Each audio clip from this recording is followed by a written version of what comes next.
Со доктор Александар Сајковски, педијатар, разговараме на тема кои се симптомите, како се третира крвниот притисок, односно покачен крвен притисок кај деца. Добро утро.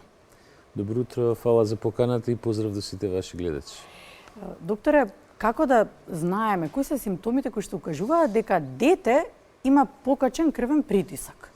Па ја пред се на некој начин сакам да ви честитам за идејава за да зборуваме на оваа тема, затоа што кога ќе кажете покачен крвен притисок, тоа обично се асоцира со возрастни луѓе, што воопшто не е точно. Од една страна. Од друга страна, морам да ви кажам дека е тоа не состојба која е многу актуелна последниве 20 на години и дека, например, според податоците што ги даваат во Соединените американски држави, едно на 25 деца до 19 годишна возраст веќе имаат инсталирана хипертензија. А едно на 10 има повремено покачување на крвниот притисок, што ќе рече, значи уште е така наречена прехипертензија. Што, бидејќи американците имаат навистина многу добра статистика, тоа ќе рече дека негде околу 1,3 милиони деца во Соединените американски држави веќе имаат инсталирана хипертензија или покачен крвен притисок. Значи, тоа е проблем кој што е се поактуелен во педијатријата и во тој контекст би сакал да кажам дека рутинскиот здравствен преглед на деца над 3 години, меѓу другото, треба да опфаќа и мерење на крвен притисок. Она што велиме рутински здравствени контроли, кога децата како здрави уште се носат на преглед кај педијатрите. Сега извинете, тука сите што не гледаат веднаш ќе речат, добро, а тие рутински прегледи на колка временски период треба да бидат? Обично детево го носиме на 3 години кај матичен, кога му е нешто. Па да, али знаете, убавината во педијатријата, она што јас го работам е што ние работиме и со здрави и со болни деца. Меѓутоа ние многу инсистираме на превенција и на превентивни мерки за да не дојде до одредени болести. И нон-стоп зборуваме за една многу важна флоскула, ова кога сме за времето, кога прашувате колку често, дека клjuč за здрав живот се првите 1000 дена од животот, кои 280 дена е бременост и 720 дена после раѓање. Бебињата во тек на првата година треба да се носат на педијатриски прегледи здрави еднаш месечно. Над првата година на секои 3 месеци. Веќе над третата година, зборам здраво дете. Значи да се прати раст, развој, меѓу другото да се прати евентуално навиките на децата и да се пратат евентуално некои состојби како што меѓу кои е и покачениот крвен притисок, кои што може да бидат проблем понатаму во периодот на школскиот период и после, например, во адолесценција, во пубертет и адолесценција. Ова го кажувам затоа што ако не направите превенција, ќе имаме проблем. Затоа да речеме деца над 3 години треба рутински на здравствен преглед, рутински барем 2 пати годишно да се однесат на педијатар да ги види или кај матичен, каков е развојот, какви се навиките, каква е исхраната. Ние знаете како покачениот крвен притисок може да се јави и кај новородено дете. Меѓутоа и кај деца и во доеначка возраст, и уште во првата година. Меѓутоа тоа е поврзано најчесто со некои болести кои што асоцираат со покачен крвен притисок. Збораме, например, кардиолошки болести, збориме респираторни, кај прематурчиња може да се развие, понатаму кај ендокринни болести, да речеме бубрек, надубрежна жлезда, тироидна жлезда. Значи има состојби, болести кои што асоцираат. Одредени здравствени состојби, да.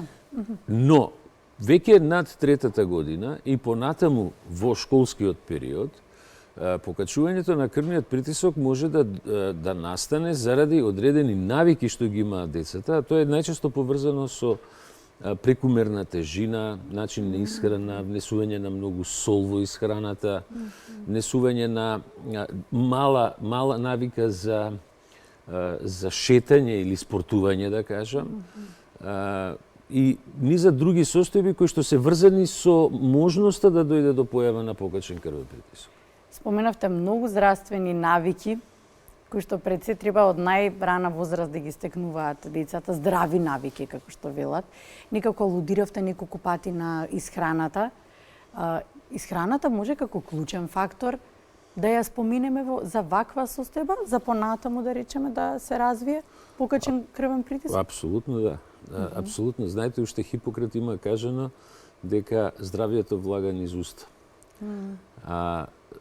Сакам да кажам, за жал, во последните декади, модерниот стил на живење, модерната динамика на живење доведе во ситуација да децата повеќе време во тек на денот поминуваат во седечка положба, било да се во школа или дома, поминуваат покрај овие прекрасни апарати од типот Модерни, на PlayStation нови. и така натаму, нели, или телевизија. Тоа е некој комодитет кој што е убав, вака кој ќе кажете за децата, меѓутоа тоа е пратено најчесто со внесување на храна која има многу сол и храна која има она што би рекле junk food, што би рекле, Грицки, ете така познати грицки, детски омилени. масти и така натаму. И тоа е предуслов за појава не само на хипертензија, прво појава на диабетес, па појава на дебелина, односно прекумерна тежина. Тоа е пандемија во светот денеска кај децата. Ами никако кај нас се префрли тој тренд. Па да, апсолутно, апсолутно е А префрлен. наназад години, еве според вашето искуство, наназад години ги немало тие бројки како се. Не, апсолутно. Ние, ако се вратите во историјата македонска, да речем, историја, например, во 50-тите и 60-тите години од минатиот век, она што велиме обезита, значи по дебелко дете, ај се така да се изразам, Да. било релативно реткост. Денеска некаде по некои податоци што ги имаме во нашата држава, некаде над 25% од децата се во прекумерна тежина, а тоа е веќе ризик за низа болести, меѓу кои и покачување на крвниот притисок. Така, Пред се диабетес, нели, Да, холестерол, покачување. Добро ги на спомнуваме сите. сега, кога сакав да одговорам и на она што стартно го поставивте како прашање, кога и како што можеме да Да. очекуваме. Секој родител, она кога споменавме дека на 3 години треба да се мери во склоп на рутински здравствен преглед, треба да се мери и притисок. Родителите треба да имаат во предвид неколку работи, дека кај децата клучни симптоми за покачен крвен притисок се повторно многу слични како и кај возрастните. Тоа е главоболка, тоа е нагон за повраќање, малакселост, градна болка може да се појави, краток здив, например, дури и до појава, ако е многу висока хипертензијата, дури и до појава на грчеви или конвулзии, што ги викаме. Така да, ако има некакви такви симптоми, не е на одмет, било какви симптоми, не е на одмет да се направи контрола, меѓу другото и да се мери крвниот притисок.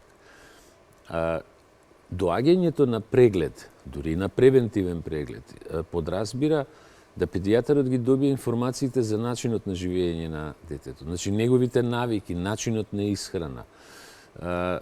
Впрочем, ние перманентно зборуваме дека, например, она што го велиме органска храна, која се почнува уште во доеначка возраст, нели, кој ќе почнат кашички, ние треба да ги учиме децата да јадат здраво, да јадат овошје, зеленчук, и други производи кои што се врзани во исхраната, нели, по таа пирамидата.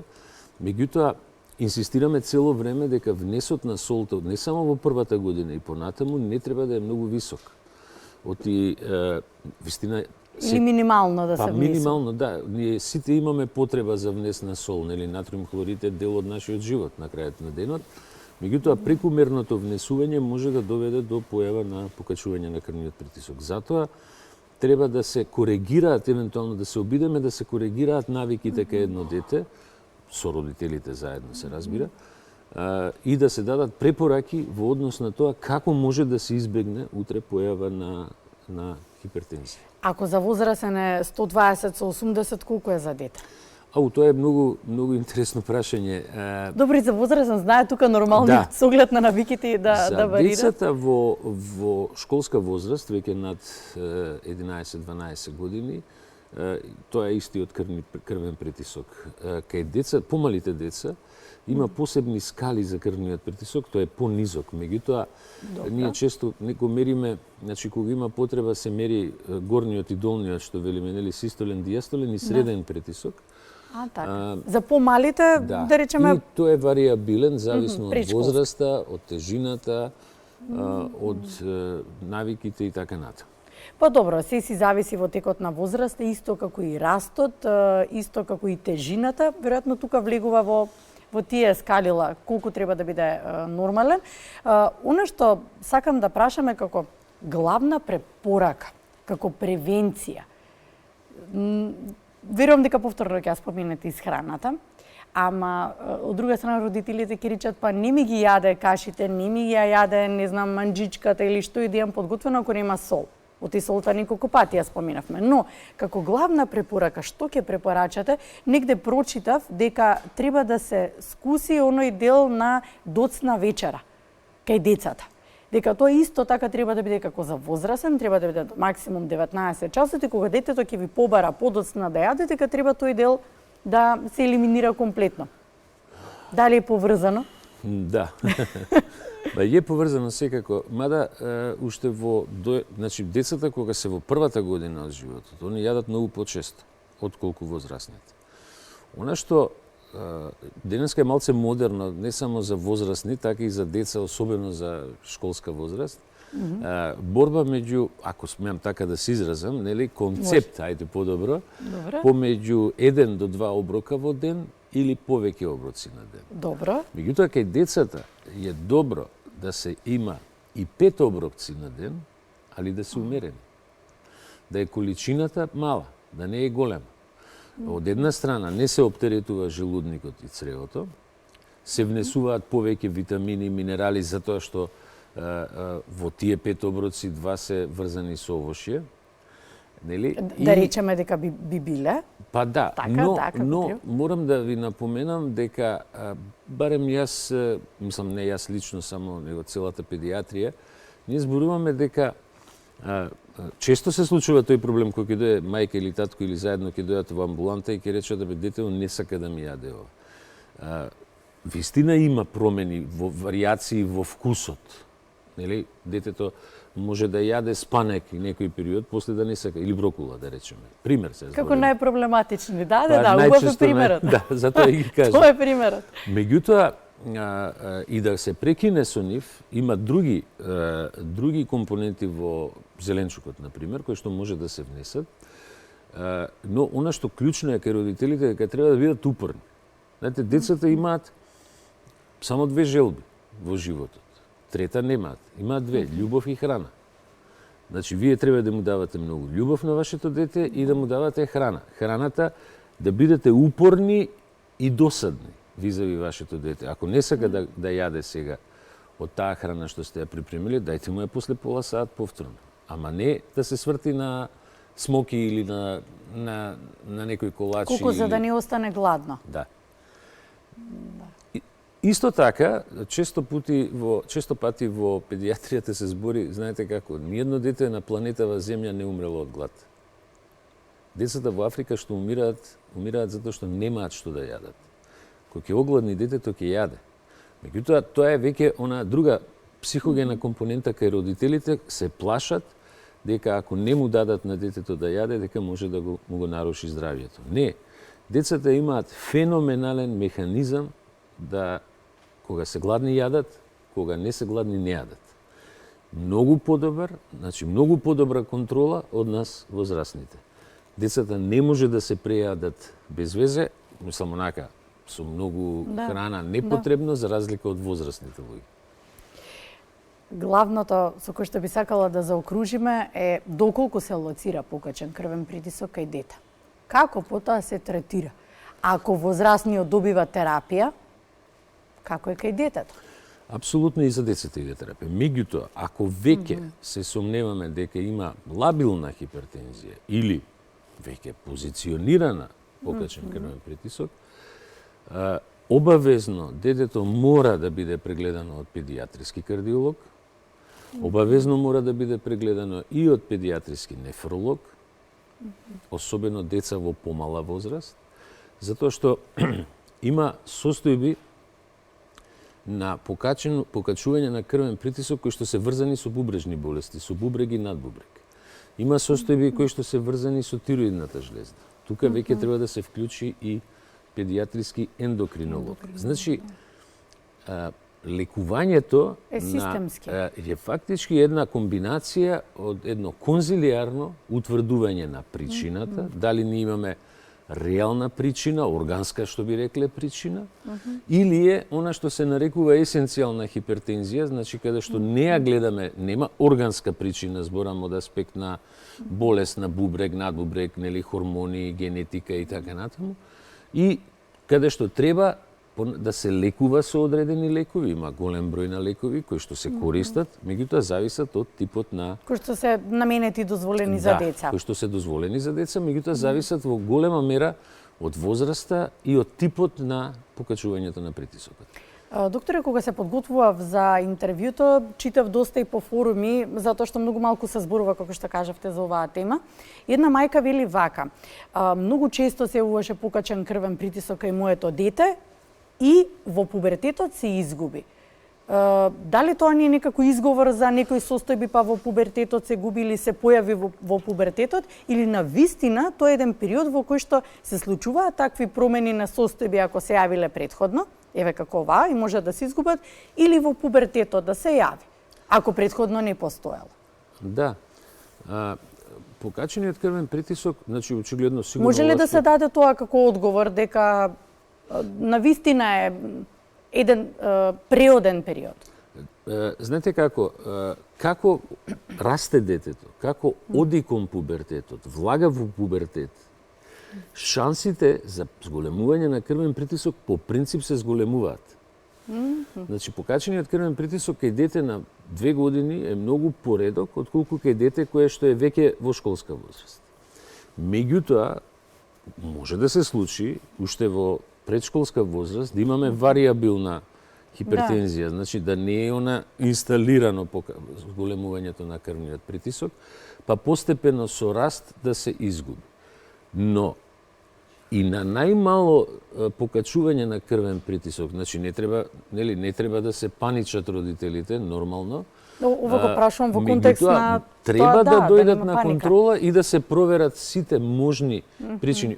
Видите, сега не би сакал публиката да ја замарам со некои состојби. Ви имате некои кардиолошки вродени мани кои што не доведуваат до модрило, нели, на телото, а може да доведат до покачување на крвен притисок.